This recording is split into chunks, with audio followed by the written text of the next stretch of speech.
Deus fez as promessas, mas as promessas não vêm sobre a nossa vida de forma automática. Vamos precisar demonstrar, mostrar e materializar a fé que nós temos na palavra de Deus. Por isso que a fé ela é uma certeza das coisas que se esperam e a convicção de fatos que não se veem. Bom, estamos em Esdras, capítulo 4, vamos dar continuidade a essa meditação neste livro e vamos pedir, como sempre, a direção do Todo-Poderoso. Meu Deus, nós estamos meditando nesse livro de Esdras e eu peço que o Senhor abra o nosso entendimento e fale conosco, em nome do Senhor Jesus. Amém. Começa assim: ouvindo, pois, os adversários de Judá e Benjamim, que os que voltaram do cativeiro edificavam o templo ao Senhor Deus de Israel. O comentário do 1, o bispo diz: os adversários de Judá e Benjamim representam a resistência que os cristãos sofrem por parte dos ímpios. Desde que os judeus entraram em Jerusalém e se dispuseram a reconstruir o templo, os opositores do povo de Deus tentaram impedir a realização desse propósito. Da mesma forma, em todo tempo, os inimigos espirituais agem contra aqueles que são de Deus.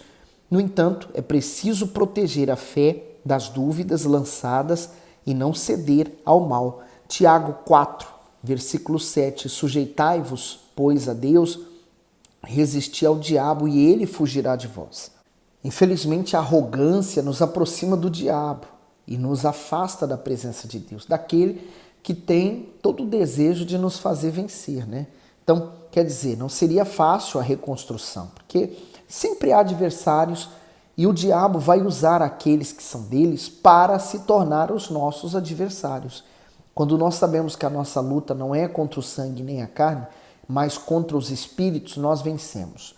2. Chegaram-se a Zorobabel e aos profetas dos pais e disseram-lhe: deixai-nos edificar convosco, porque como vós buscaremos o vosso Deus, como também já lhe sacrificamos desde os dias de Esar-Adom, rei da Síria, que nos fez subir aqui. Comentário: como estratégia para atrapalhar a reconstrução do templo, povos inimigos se ofereceram para trabalhar junto com os judeus na obra. Esses opositores moravam em Samaria e eram um misto de pessoas de diversos lugares. Aparentemente, eles estavam agindo como vizinhos piedosos, mas tudo não passava de um engano, já que a intenção era corromper o povo. Apesar de dizerem que adoravam o Altíssimo da mesma forma que Israel tinha os seus próprios deuses e costumes. É comum que os convertidos ao Senhor Jesus encontrem dificuldade e oposição, pois o mal levantará inimigos para combater a sua fé, daí a importância de zelar pela vida espiritual constantemente e de se afastar daquilo que pode corrompê-la. O 3.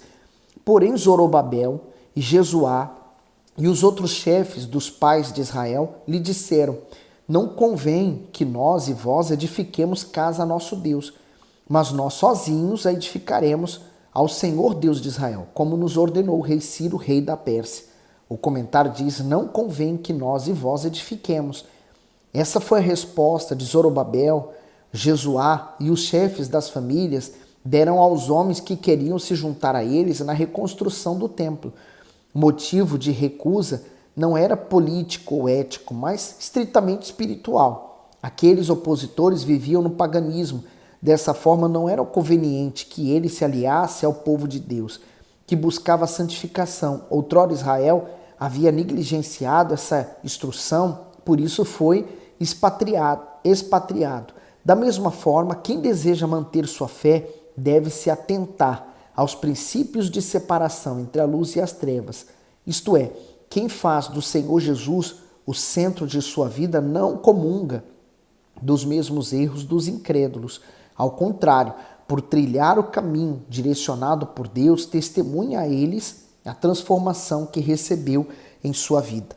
E eu aqui lendo o comentário do bispo, também pensei o seguinte: você tem que ter o cuidado quem você leva para a sua intimidade, seja a intimidade da sua casa, do seu trabalho ou da sua vida. Para quem que você conta a sua vida? Às vezes há pessoas que elas são tão abertas, que ela fala da vida dela até quando ela está esperando na fila de um caixa do supermercado. Cuidado, você pode ser muito prejudicado pelo que você fala. No 4. Todavia o povo da terra debilitava as mãos do povo de Judá e inquietava-os no edificar. E alugaram contra eles conselheiros para frustrarem o seu plano todos os dias de Ciro, rei da Pérsia, até o reinado de Dário, rei da Pérsia. O comentário diz assim: debilitava as mãos. Quem incomoda o diabo enfrentará lutas. Ao verem que não haveria acordo com Zorobabel, aqueles estrangeiros agiram imediatamente, subornaram pessoas com a intenção de parar a obra. Hoje não é diferente. Por isso, é preciso ter discernimento espiritual para perceber a atuação dos demônios por meio de pessoas que têm como única intenção promover discórdia, dúvidas e confusão entre o povo de Deus. Essa arma do mal não é nova. Ele a usou contra Moisés por intermédio de Balaque e Balaão. Está lá em Números 31. Contra Neemias, por meio de Sambalate e Tobias, está em Neemias 2. Contra Daniel, por meio de homens invejosos que instigaram o rei a assinar um decreto a fim de prejudicar o servo de Deus, Daniel 6. Contra Mardoqueu, por intermédio de Amã, Ester 3 ao 6. E contra Sadraque, Mesaque e Abidnego, através do rei Nabucodonosor, Daniel 3. Então, esse tipo de pessoa sempre vai existir, sempre existirão, mas você é quem precisa estar blindado na sua fé, protegido por Deus, para que o mal não entre em você. 6. No reinado de Assuero, no princípio do seu reinado, escreveram uma acusação contra os habitantes de Judá e de Jerusalém. E nos dias de Artaxerxes, escreveram Bislão, Mitredate, Tebel e os outros seus companheiros de Artaxerxes, rei da Pérsia, e a carta estava escrita em caractere siríaco e na língua siríaca. Escreveram, pois, Reum, o chanceler, Sinzai, o escrivão, uma carta contra Jerusalém ao rei Artaxerxes do teor seguinte. Então escreveu Reum, o chanceler, e Sinzai, o escrivão, e os outros, seus companheiros, os dinaitas, afarsaquitas, tarpelitas, afarsitas, arquevitas, babilônios, susanquitas, diavitas, elamitas e os outros povos que o grande e afamador Asnapar transportou e que fez habitar na cidade de Samaria e nas demais províncias, da além do rio, em tal tempo. Este, pois, é o teor da carta que mandaram ao rei Artaxerxes, teus servos, os homens da além do rio, em tal tempo. Saiba o rei que os judeus que subiram de ti vieram a nós em Jerusalém, reedificaram aquela rebelde e malvada cidade e vão restaurando os seus muros e reparando os seus fundamentos. Agora saiba, ó rei, que se aquela cidade se reedificar e os muros se restaurarem, eles não pagarão os direitos, os tributos e os pedágios, e assim se danificará a fazenda dos reis. Agora, pois, porquanto somos assalariados do palácio, e não nos convém ver a desonra do rei, por isso mandamos avisar ao rei, para que se busque no livro das crônicas de teus pais, e acharás no livro das crônicas, e saberás que aquela foi uma cidade rebelde e danosa aos reis e províncias, e que nela houve rebelião em tempos antigos, por isso foi aquela cidade destruída. Nós, pois, fazemos notório ao rei que se aquela cidade se reedificar e os seus muros se restaurarem, sucederá que não terás porção alguma deste lado do rio. E o rei enviou esta resposta a Reum, o chanceler, e a Sinzai, o escrivão, e aos demais seus companheiros que habitavam em Samaria, como também aos demais que estavam da além do rio, paz em tal tempo. A carta que nos enviastes foi explicitamente lida diante de mim, e ordenando eu, buscaram e acharam que de tempos antigos aquela cidade se levantou contra os reis, e nela se tem feito rebelião e sedição. Também houve reis poderosos sobre Jerusalém, que da além do rio dominaram em todo o lugar, e se lhes pagaram direito, tributos e pedágio. Agora, pois, dai ordem para impedirdes aqueles homens, a fim de que não se edifique aquela cidade até que eu dê uma ordem. e guardai-vos de serdes remissos nisto, porque cresceria o dano para prejuízo dos reis? Então, depois que a cópia da carta do rei Artaxerxes foi lida perante Reum e Sinzai, o escrivão e seus companheiros apressadamente foram eles a Jerusalém aos judeus e os impediram à força e com violência. Então cessou a obra da casa de Deus, que estava em Jerusalém, e cessou até o ano segundo do reinado de Dário, rei da Pérsia. Comentário: cessou a obra. As obras do templo ficaram paralisadas por aproximadamente 2 décadas, devido às acusações dos adversários escritas em cartas enviadas ao rei. Muitas vezes temos a impressão de que o mal conseguiu atingir seus objetivos, apesar de termos agido dentro da vontade de Deus. As perseguições do inferno podem até atrasar a ação e o propósito do Altíssimo, no entanto, jamais vão impedir a sua concretização. Por isso que está escrito também que, agindo Deus, quem pode impedir, né? O diabo pode tentar atrasar, mas não impedir. E é claro, né? Deus está sempre permitindo as coisas, mas acredito que eles poderiam ter se revoltado contra essa situação e buscado reverter o caso. Talvez não tivessem condições para isso, ou pessoas que tivessem autoridade para isso. Esdras, capítulo 5, versículo 1. E os profetas Ageu e Zacarias, filho de Ido, profetizaram aos judeus que estavam em Judá e em Jerusalém, em nome do Deus de Israel, lhes profetizaram. O comentário diz: em nome do Deus de Israel. O reinício e a finalização da construção do templo só foram possíveis porque essa era a vontade do Altíssimo. Com Israel estava o nome do Deus vivo, portanto ninguém conseguiria impedir que a obra fosse concluída. Por intermédio dos profetas, o Altíssimo ordenou, exortou, incentivou o seu povo a se dedicar a essa grande missão. Está em Ageu capítulo 1. Aqueles que pertencem ao Senhor também carregam o seu nome em sua vida como garantia de vitória absoluta sobre o ódio dos adversários. No versículo 2, então se levantaram Zorobabel, filho de Sealtiel, e Jesua, filho de Josadaque, e começaram a edificar a casa de Deus que está em Jerusalém, e com eles os profetas de Deus que os ajudavam. Comentário: o Altíssimo contou com homens no passado como Zorobabel e Jesua, para que a sua obra fosse executada e sua voz fosse ouvida. Da mesma forma, ele continua em busca de pessoas que possam trabalhar no mesmo espírito de fé, dedicação e coragem. Aqueles que se dispõem a isso devem estar cientes das dificuldades e do fato de que não conseguirão prevalecer pela força humana ou conhecimento secular, e sim pelo poder do Altíssimo. A tarefa de construir ou reconstruir o reino de Deus no coração das pessoas requer perseverança e independência total do Espírito Santo. No 3, naquele tempo vieram a eles Tetanai, governador da além do rio, e Setar-Bozenai, e os seus companheiros, e disseram-lhe assim: quem vos deu ordem para reedificardes esta casa e restaurardes este muro? Disseram-lhes mais: e quais são os nomes dos homens que constituíram este edifício? Comentário: quem vos deu ordem para reedificardes esta casa?